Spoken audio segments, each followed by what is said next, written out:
बिस्मिल्लाहिर्रहमानिर्रहीम। अस्सलामु अलैकुम डियर व्यूअर्स, आपके favourite informative channel Furqan TV से आपकी खिदमत में हाजिर हैं। हमारा आज का मौजू गुफ्तगू उल्टे दांत निकलना है।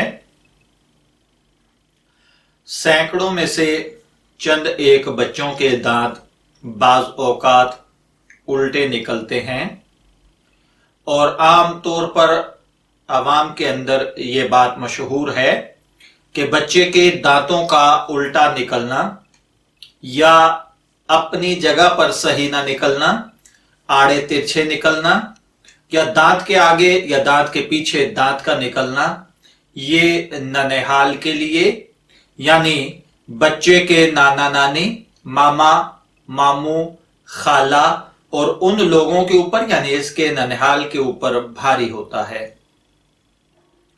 देखिए, शरीयत मुहम्मदी सल्लल्लाहु अलैहि वसल्लम के अंदर दांतों के उल्टा निकलने से, सीधा निकलने से न ननिहाल के लिए, न ददेहाल के लिए, न मामुओं के लिए, न चचा के लिए बच्चा मनहूस नहीं होता, ना ही इसके कोई असराते बद होते हैं।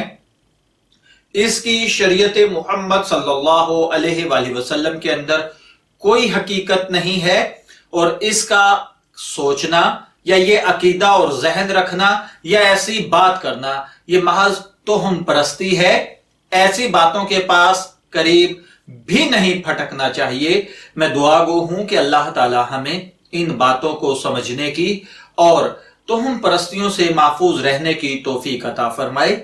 इजाजत चाहेंगे, फिर मिलेंगे किसी नए मौजू गुफ्तगू के साथ। तब तक के लिए अल्लाह हाफिज।